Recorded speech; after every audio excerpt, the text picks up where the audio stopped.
You know, I want to say we put this event on because there's a major crisis in American democracy. Our democracy is broken. Republican Party, Democratic Party. I grew up a far-right evangelical Republican. I'm now a progressive Democrat.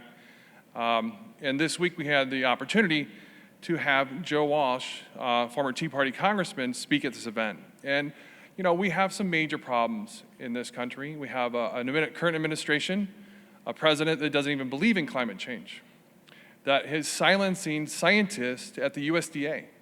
They're silencing scientists to having the conversation on climate change. And if we're going to survive this as American citizens, if we're going to survive this as a nation, as human beings, as a species, we are going to unite and come together. And that was really the motivation for this event. We believe that family farmers are on the front line, and we are tired of a Walmart economy that puts them through the buzzsaw. So, ironically, I was raised a Republican. I just told Mr. Walsh that my parents, lifelong Republicans, are now very dubious about a President Trump and his reelection. And so we need to have a big tent. We need to have a big tent idea. We need to stop looking at someone that has a different belief, or skin color, or belief system, or religious system as the problem. They're not. We're all human beings. We are connected by the web of life. And I just want to say, I want to, appreciate that former Congressman Joe Walsh came here. He was elected in the 2010 wave Tea Party. I saw what Newt Gingrich in the 90s did, and I was telling him, you guys made Newt Gingrich look like a pup. And so we're honored to have him here and to be a part of a solution, not only a solution to climate change, but also a solution into the Republican Party. We need to unite more than ever to save rural America and also be on the front line of climate change. So thank you very much. I'm excited to have Joe Walsh here. Thanks. Thank you. Thank you for that wonderful introduction, and it is good to be here. Let me introduce myself. Everybody can see me. My name's Joe Walsh. I'm a former congressman from Illinois. I am challenging Donald Trump in the Republican primary. We won't spend a lot of time talking about Trump. Who wants to? I don't. I'm challenging him because I believe in my bones, like probably many of you do, that he's unfit to be president. He's a threat to this country. He needs to be stopped. And regarding the introduction, take a look at this issue of climate change. Not only do we have a guy in the White House right now who denies climate change, we have the head of my party that calls it a hoax. There may be more Democrats in the audience right now than Republicans, but I think you'd all agree with me, I would hope you'd all agree with me, that this nation would be much better off if we had two engaged, vibrant political parties, right? Amen, amen, amen. And I say this as a Republican, and this brings me great shame to say this. We've got the Democrat Party, and as you watch this fascinating campaign for president, the Democrat Party right now is an engaged, vibrant party. They're having a wonderful, spirited conversation about issues. My party, the Republican Party, it's not a party anymore. This man's taken over the party. It is a cult. And America will pay for having one vibrant party and one party that's a cult. And this issue of climate change, the issue of the climate and the environment, let me tell you something, one party is not going to solve this problem. I need both political parties, leaders from both political parties, sitting at a table together and acknowledging together that climate change is real and we got to do something about it. One party is not going to do that. And when we've got a president right now who calls climate change a hoax, and I guess I'll close with my opening remarks with a note of optimism when it comes to Republicans and climate change. I mentioned that the Republican Party is a cult. My former colleagues in the House and the Senate, they're afraid, literally afraid to speak out against Donald Trump, even when they know he's done wrong. And we're seeing that in the trial right now in the Senate. Shame on these Senate Republicans for violating their oath and not calling this president out for what he did. But I know that most of my former Republican colleagues, quietly, they know climate change is a real issue. Most Republicans in Congress do not, some do, most do not believe it's a hoax. They're afraid to speak out as long as Donald Trump is in the White House. So my friends, Republican and Democrat, step one is to get rid of Donald Trump. And then I think when we can get rid of Donald Trump, whether I can beat him in the primary or a Democrat beats him in the general, I think all of a sudden you'll see a lot of courage from Republicans when they begin to talk about the climate. Because both parties, like with all of our big issues, immigration and health care, both parties got to come together to deal with this issue of the environment and the climate.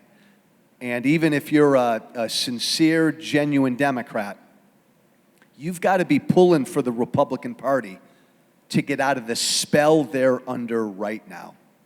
I'll close there. Thank you. It's great to be with you.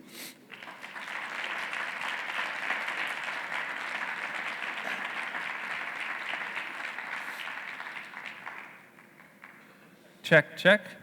All right. Thank you. Thank you for that. And today, this forum is really about diving into some of the opportunities that are with us as a state here, as a nation, to look at our agricultural sector, which for years has been kind of going along, and unfortunately, a lot of the repercussions from that haven't been looked at fully. And so we've been looking at more severe consequences and issues arising. And now that we're opening the closet or pulling up the rug and looking under the hood, we're starting to see that the tendency in the years of moving more towards larger industrial agricultural methods, separation of animals and other industry, we're looking at what that's done to our land. And really, if we look at the United States, the very foundation and health and wealth of our country, and the stability of it, security of it.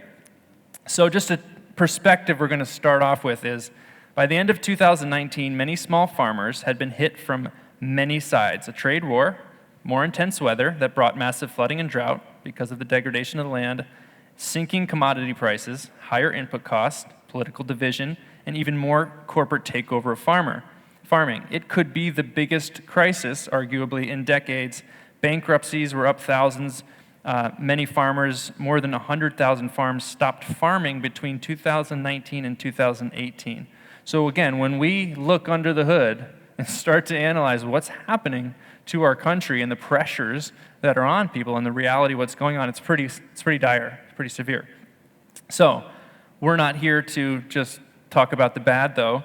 We're here to really look at what is this great hope and analyze it. So that's what I'm excited to talk about today. How can we support farmers, help them rebuild our farmland soils, rebuild our country? So the first question for you, and whatever your background is, I didn't know we were going to do this quick interview here, but talk with us a bit about how you see the importance of the nation as a whole and our policy and politicians connecting to the reality and the struggles that our farmers are facing and facing up to that, and then taking action. And I'll start broadly, and this is an area that fascinates me. I grew up in Illinois, a neighbor of Iowa. I was with a farmer a couple days ago at an event who told me there are no more dirt farmers in Iowa. And I asked him what he meant, and he said, we've got 7 or 8 big corporate farms, and he exaggerated, but we've got 7 to 8 big corporate farms in Iowa, and that's all. There are no more small farmers in Iowa. I think, let me start here and then jump in. I think Donald Trump's tariffs have hurt farmers big time. I think they were a mistake. I think Donald Trump decided all by himself to take on China farmers in America and manufacturers, but Iowa farmers then took on that fight. And to your point, the vast majority of the subsidies, the bailout to the farmers, all went to big corporate farmers in Iowa. We've got to figure out how to move away from that so that there still is a viable way, a sustainable way for a family farmer to make a living. Yeah, I totally agree. And there's just that disconnect and the kind of assumption that we can keep going as it is. And this is why we're here. And as Dave mentioned earlier today, the crisis has come to a head. And the point is that we need to make sure in this next election, however it goes, that on both sides, and I really appreciate that you noted this, we really do need both sides of the political spectrum here to get this. And there are what we call these aha moments. And a lot of times I know with folks like yourself, there's such a breadth of ideas that you have to be able to cover and understand. And arguably in the climate world, people who are in that environmental world and people who are in economics, people who are in water and kind of siloed, when we look at it, the foundation of Earth itself, the soil, how land works, functions, when that's broken, everything is impacted. So I want to jump to something we were talking about backstage here is looking at the first and foremost reality a farmer has to face is putting food on the table. How is this going to work for me? So in terms of the economics for farmers, when we look at the current model of a lot of farmers counting on these subsidies versus the potential that's there for transitioning their farms to not depend on as many inputs, so they're not as dependent to keep on this route as Ferris wheel. So I wanted to get your perspective on what would it mean for farmers to be less dependent and actually be able to have the security because their land is more secure in terms of flooding and drought. They have more ability to produce as much as they need. And then when we talk about overproduction and what happens down that line, but first just addressing what would it look like for American farmers to actually be more free and not as dependent on the subsidies currently?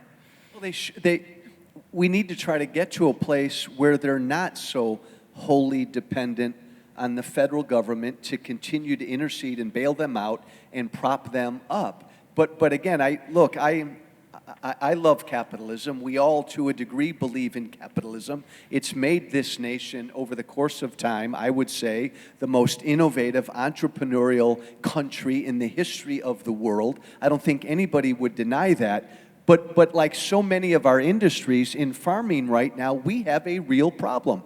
There is consolidation. We are a country of these big mega farms, big mega corporate farms. I'm a Republican. I don't want the government all of a sudden tomorrow saying, can't have that. We're going to subsidize the small farmer for the next 100 years. But I want my government spending money on research and development. I want my government incentivizing people to get into and have farms of sustainability at all levels and all sizes. I'm going to throw over just a fun one. We learned earlier before you got here, the distinction between sustainability and regenerative. Tell me. So what does sustain mean?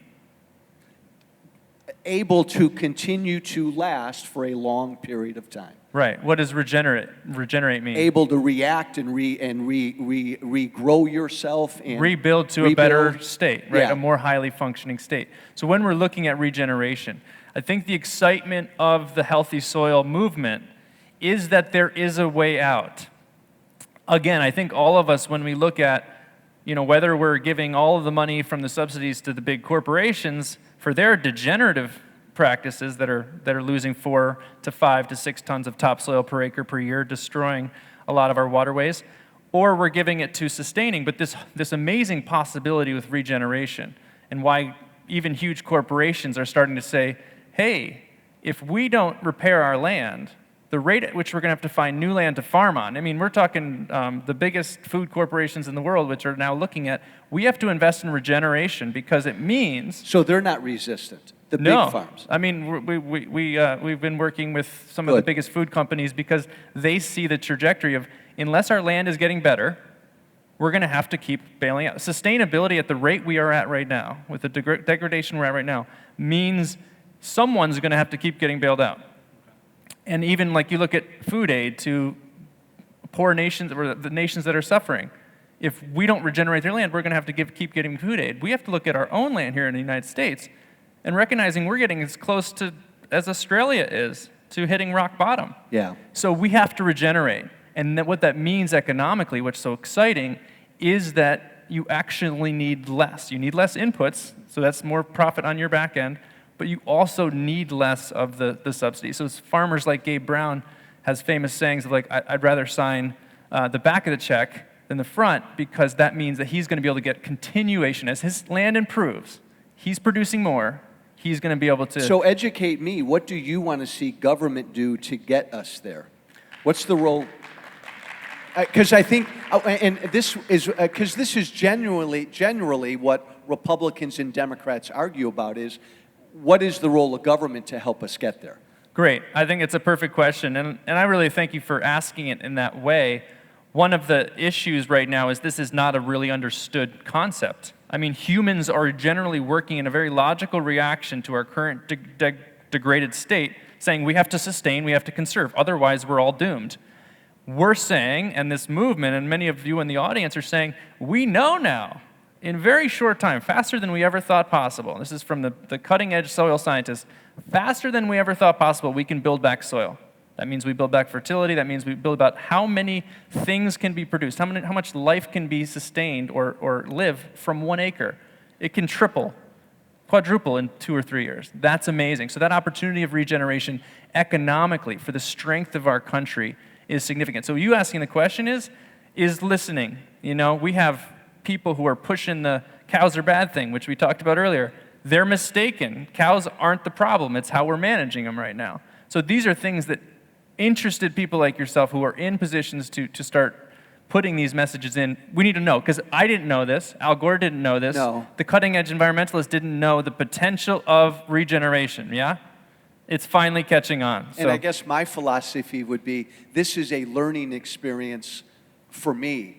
And again, you're talking about somebody who's running to become president of the United States. I want people on the ground who know these things. I want to make sure they've got resources to be able to spread the word and do what you need to do on the ground and not get in your way. Great. So thank you so much, and we'll make sure to educate. I want to ask a question. You mentioned something similar to what would be considered the whole antitrust thing. Where would your bid in president, what would you be expressing to the American public about looking at the antitrust issue? I think it needs to be looked at. Again, generally my default always is, to me this is what capitalism is, right? Create an environment where there's a marketplace of ideas and flowing out there. But when you get to a point in an industry where that's almost become choked, Yeah. then I think that's where government needs to take the step to really examine what's going on in our agriculture industry now that we seem to have, and I hear this over and over everywhere I go in Iowa. Again, there are no more dirt farmers in Iowa. What they meant is there are no more family farms in Iowa. Yeah. All the big corporate farms. So I think it needs to be seriously looked at. And yeah, I totally appreciate anything that, from your experience working with Republicans, that could be effective to say, hey, look, you know, as much as we've not agreed with this, the Democrats, is there anything that you look as a nonpartisan issue of saying this is actually something that we could get everyone on board with, you know, if we remove the dogma of the Trump situation that you mentioned? Again, get rid of Trump and then we can have this conversation, amen, right? On a whole host of issues. I think part of the problem is the corporate interests who lobby my party and lobby both political parties so hard, and the big corporate interests behind these big corporate farms now and how they're tied up with the Monsantos and all the other big corporations out there, they tend to have the ear of our politicians. Yeah. So let's jump to risk mitigation and flooding and drought issues. Currently, for crop insurance, I believe it's around 60% of crop insurance is paid for by taxpayers. that we're floating this type of thing. Very important because farmers are providing and they're in a situation. But when we look at, for example, I'm going to read this here. Regenerative rancher Gabe Brown says, "It's not how much rain falls, it's how well your soil absorbs and retains it. He's increased his soil organic matter by 7%, which means every acre can hold an average of 100,000 gallons more of water. He can now handle an 11-inch rain event and drive a tractor over the land the very next day." Now, can most farmers in the United States say that they can handle 11-inch rain and drive a tractor over the land the next day?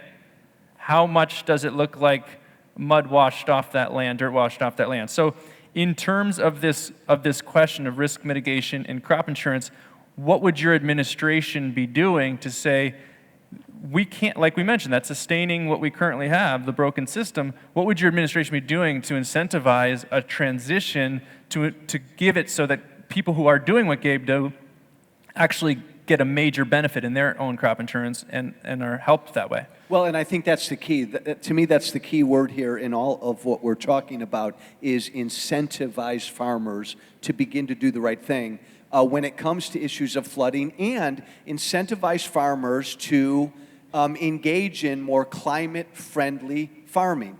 I visited a watershed mitigation farm in Polk City yesterday, 10 acres.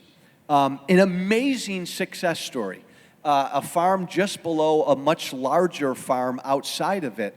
And the way it's been able to absorb the soil, absorb all the bad chemicals in the soil, the way it's been able to solve so much of the flooding problems in that area. And he told me this is one 10-acre watershed mitigation farm in Iowa. He said there are 119,000 other sites just in this state alone where you could do the same thing to address really primarily the quality of the soil, you get all the bad stuff out of the soil, and the flooding issues. Yeah, and that leads right to our next question. We're going to have questions from the audience in 1 second after this, but that goes back to part of our original opening here was looking at the foundation of the United States. We've been able to do some extraordinary things and have some amazing inventions and leading the world in a lot of ways. But if we look at what that stemmed from is the world knowing us as this breadbasket. And thankfully for the indigenous cultures that lived before, they didn't do to the earth what a lot of other civilizations have done. We mentioned earlier on today in my presentation, 20 some odd major civilizations wiping themselves out because they didn't handle their soil well and it turned to dust. You know, you look at the Middle East, Fertile Crescent, desert, all these things completely destroyed. So we're on that trajectory. And when we look at, so for example, when we start to say climate, cool. Yeah, we have a carbon sequestration potential in the soil, awesome. Right. But when we look at the very foundations of what makes us be able to be free to do all these great things, food and water access, right?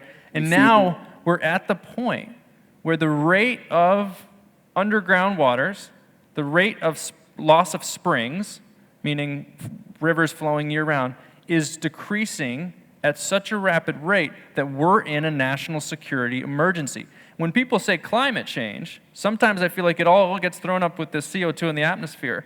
But I would argue that climate, CO2 in the atmosphere, is exasperating broken ground that is no longer functioning. So you mentioned, this is a perfect example. So what would your administration do to say, not just incentivizing, we're actually going to pay for the security of our nation.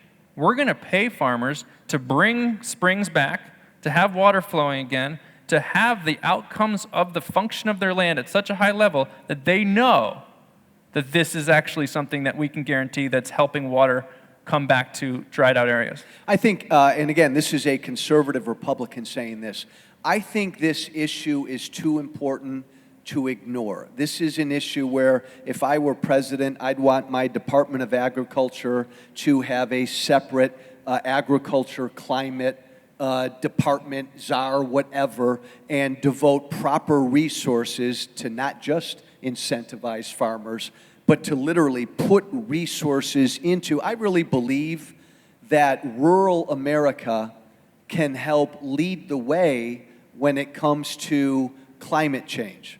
I really do believe that. They need the tools and they need the resources. So this is your chance to end. That was the ending part of, and you said it, so you took it off of my mouth, was, this is the role when we're repairing and rebuilding this nation. It's going to come down to the people who are on the land, managing the land. So last remarks, and then we're going to go to lunch. But yeah, go ahead, and then we'll go up. I was told a week ago that Davenport has had once every 100-year floods. They've had 3 of those in the last 15 years. Iowa farmers now, the polling shows, because of the flooding. I mean, you could throw a dart anywhere in the state of Iowa, and that's an area that's experienced flooding. Something like 40 to 50% of Iowans have been impacted personally by flooding. This is a real problem. It's a real issue. It impacts farming in this state, and I think farmers in rural America need to lead the way to help, and I think the government needs to be there with resources to help them lead the way.